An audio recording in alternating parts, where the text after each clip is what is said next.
ब्रह्मा जी की छाया से पुत्र प्रकट हुए तो उनका नाम था कर्दम ऋषि। उन्होंने 1000 साल तक तपस्या की। आप विश्वास नहीं करेंगे, 1000 साल 1000 ईयर्स तपस्या करने के बाद जब ठाकुर जी प्रकट हुए, नारायण प्रकट हो गए और बोले वरदान मांगो, क्या चाहिए। 1000 साल तुमने तपस्या की है, 100-200 साल में तो समझ में आता है कि भाई कोई ब्रह्मा की पदवी मांगता है, कोई शिव पदवी, कोई कुछ भी मांगे।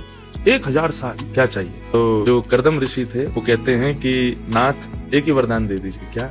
तथा सचाहम परिवोढ काम समान शीलाम ग्रहमेद धेनुम।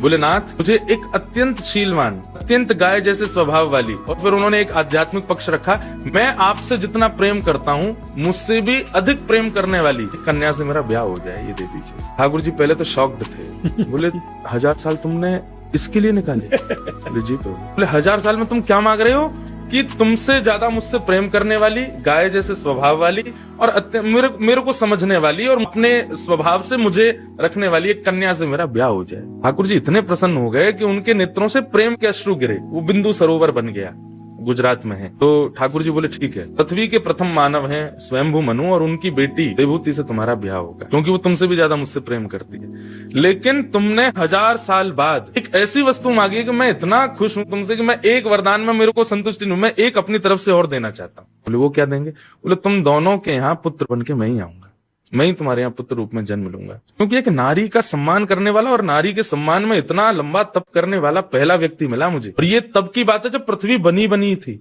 तब कर्दम ऋषि ने तपस्या की। तो ठाकुर जी फिर उन दोनों के यहाँ कपिल भगवान के रूप में प्रकट हुए, जिन्होंने सांख्य शास्त्र का